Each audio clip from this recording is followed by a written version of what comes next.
നമസ്കാരം. Truth vision ന്യൂസിലേക്ക് സ്വാഗതം. ആയൂർ ടൗണിൽ പ്രവർത്തനരഹിതമായി കിടന്ന ക്യാമറകൾ നന്നാക്കി.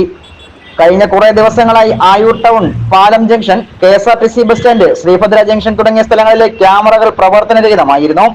ആയൂർ ടൗണിൽ പ്രവർത്തിച്ചിരുന്ന ക്യാമറകൾ പോലീസിന് ഏറെ സഹായകരമായിരുന്നു.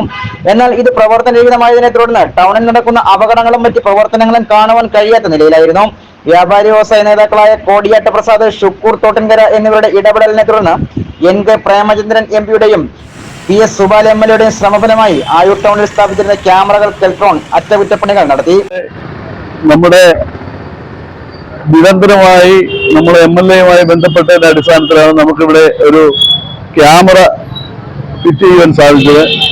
കഴിഞ്ഞ കുറെ കാലങ്ങളായി ക്യാമറ ഫിറ്റ് ചെയ്തിട്ട് ഒരു 3 മാസം കഴിഞ്ഞപ്പോൾ എല്ലാ ക്യാമറകളും നിശ്ചലമാകുന്ന ഒരു സംഭവമാണ് ഉണ്ടായത്. കെൽട്രോൺ കമ്പനിയാണ് ഈ ക്യാമറ സംവിധാനം ആയൂരിൽ സ്ഥാപിച്ചത്.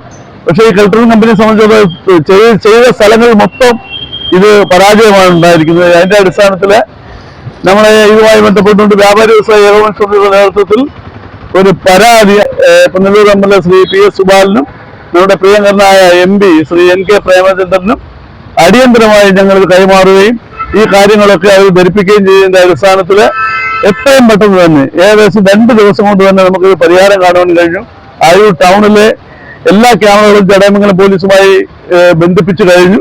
ഇനി KSRTC സ്റ്റാൻഡിന്റെയും ആയൂർ പാലത്തിന്റെയും കൊല്ലം റോഡിലെയും ക്യാമറകൾ നാളെ 4 മണിക്ക് മുമ്പ് പുനഃസ്ഥാപിക്കാമെന്ന് ഉറപ്പ് ലഭിച്ചിട്ടുണ്ട്. തീർച്ചയായിട്ടും വളരെ സന്തോഷകരമായ ഒരു കാര്യമാണ്. 2 ദിവസങ്ങളിൽ മറ്റ് സ്ഥലങ്ങളിലുള്ള ക്യാമറകളും പ്രവർത്തന സജ്ജമാകുമെന്നാണ് അറിയുന്നത്. Truth vision news, Ayur.